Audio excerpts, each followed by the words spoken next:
A public lobbying campaign by Silicon Valley titans is breathing in new life into a Republican bank regulatory priority that is poised for a major comeback, you guys. Oh, man. During the second Trump administration, you guys. Oh, boy.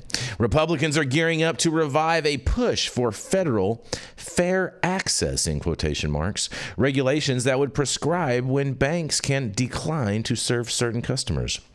Banking regulators pursued a fair access rule at the very end of the first Trump administration in a bid to ensure that politically controversial businesses such as gun manufacturers and fossil fuel companies couldn't be blocked from accessing banking services.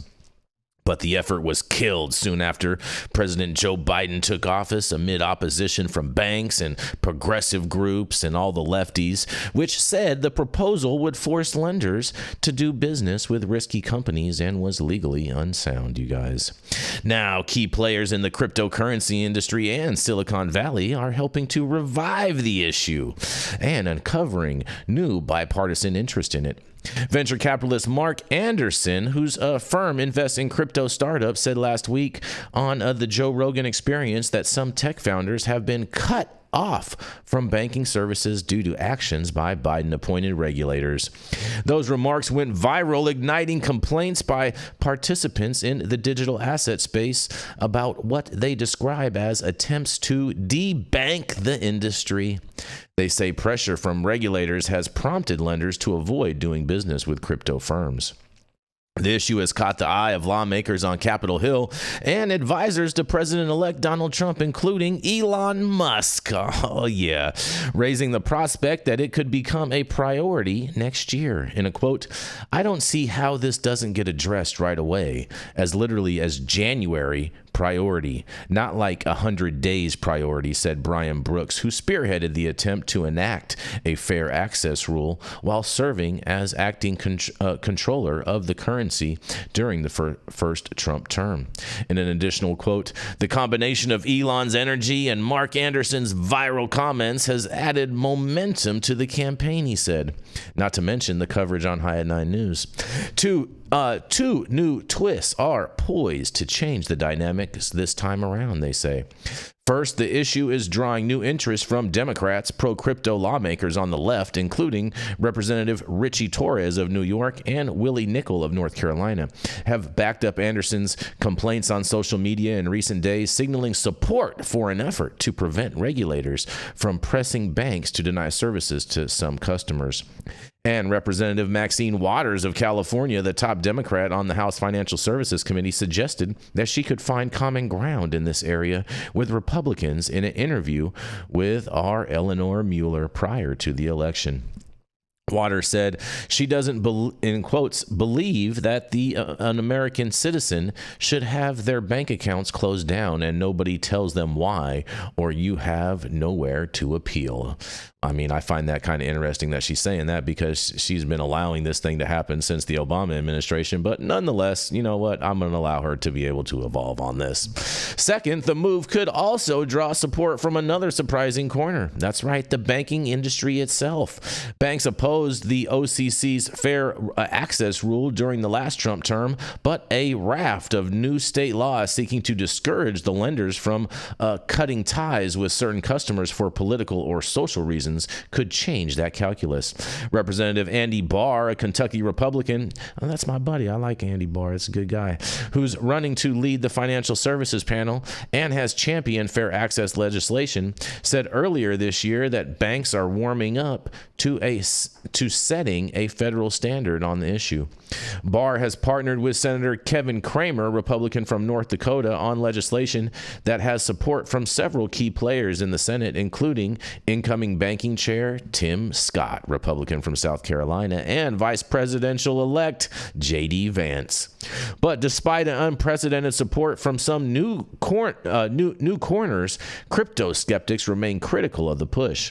Dennis Keller, CEO of the financial watchdog group Better Markets, called the complaints from Anderson and the crypto industry typical baseless billionaire claims. In a quote, they say, "If legislation is going to be considered, it should have a very thorough hearing that focuses on and finds a fact-based reason, not a political argument, that a law is necessary, he said, because a law on fair access can be used against the banking and financial industry in a way that will not only harm investors and markets, but undermine financial stability. Man, this guy sounds like he's taking talking points from Project Sam from Kevin Sabet, but nonetheless, I can't wait to hear what you guys have to say about this. Relief could be coming soon to the cannabis industry and all of us that have been debanked by these woke ass policies. And I can't wait to hear what you guys have to say about this. This is hilarious because now it's the party supposedly that believes in free markets and the business's right to do what they want are now saying that they want to force banks to bank customers that they don't want to bank. Shouldn't No. That's not. No. You are totally misconfused on that, Sohum. Okay. How am I? This was an Obama era policy that gave regulators the ability to say that people in the cannabis space, people in cryptocurrency or whatnot, that they had the right to debank them just based off of that affiliation, which is straight up discriminatory. But that's not what it is, though. It's their compliance department and their risk management department conducting an analysis and evaluating whether or not they want to do business with that customer. Yes, that is how it works. It's not, bro. It is absolutely how it works. You're totally twisted on your thought process. And look, I've been debanked and blacklisted from many major banks and brokerage firms because of my affiliation with the cannabis industry. So yes, from that perspective, I absolutely would like some relief on that. But this entire story is just hilarious because, and I watched that clip of the interview from Mark Andreessen of Andreessen Horowitz, not Anderson, on Joe Rogan, and the claims that he's making, there's not really any evidence to back up the fact that people have been Joe Rogan because they were conservative. Because they were conservatives. There's no evidence to show that people have actually been debanked because of their political views. That is not true. That is just bullshit. That is complete and utter bullshit. Yeah, but you know what? There's so much discord has been sown over the past few years that people just believe that, and if anything is to be learned from this last election cycle, go out and say what the fuck you want to say and not be checked for saying what you want to say. And you know what? Policy is going to be formed from the bullshit that you're saying because. Well, Donald Trump and banks don't want to work with crypto. It's not because of their political. Sohum. Jesse Barney says that you need to watch the episode from Monday, like the full episode of the Joe Rogan podcast, and the Operation Choke Point is absolutely real, and Obama created that. Oh, I'm not saying it's true. That's we're going down a rabbit hole. We're not going. I love rabbit holes, bro. I love it. I'm happy to go down this trail. The issue with the reason that major banks don't want to work with crypto companies is because there's been rampant. It's because they're competition. Massive fraud. No, what are you talking about? So much fraud, dude. There's been so much fraud in that industry. Look at Sam Bankman-Fried and what happened to FTX. The reason they don't want to do that is because they're taking on immense risk and they don't know whether the operator is conducting a Ponzi scheme that's going to fuck them over at the end of the day, or whether it's a legitimate business. A brand new token, a brand new coin is being minted, pumped, and dumped right now as we speak. So are tons of cannabis stocks. Thousands of people, hundreds of people, however many people are getting ripped off right now, and they can't do shit about it. And that's gonna just be commonplace. Even if it's a stable coin and not a shit coin or a meme coin, it doesn't matter because those assets fluctuate in value so much that it's a massive risk for a bank to take that capital onto their books. I can't believe you're taking this position, Sohum. I'm shocked. I'm shocked right now. I can't believe that conservatives are taking the position that they want to force banks to bank certain customers. I think they should. I think they should. It's unconstitutional. It's unconstitutional for them to be debanking U.S. citizens because they're in a certain industry. Where in the Constitution are you guaranteed the right to open a fucking deposit account? Please show me that. Right. All over it, bro. How long has it been since Obama's been in office and you guys are still blaming him for shit? Like, come on, Jason. I mean, we'll be blaming blaming Obama for things for years because of some of his policies. So don't worry about that, Rico. We got plenty of things to blame Obama we for. already know that you're gonna do that. That doesn't make sense. Just keep on going back in time, man. It's George Washington's fault. We're all here, man. Fuck Stop that dude. it! Stop the ridiculousness! Stop the ridiculousness! It's the forefathers' fault for not guaranteeing our right to hold deposit accounts. I can't believe that you're defending Operation Choke Point. Sohum. That's not a fucking real thing. Operation Choke Point is a real thing. That is a real freaking thing. There something called Operation Choke Point, but it has not been used the way that conservatives have. Yes, it has. 100% has. No, it has not. Bro, you are tripping. I can totally show it. The show's not long enough for me to pull up all this evidence, but yeah, we'll definitely. Let me just say this, guy.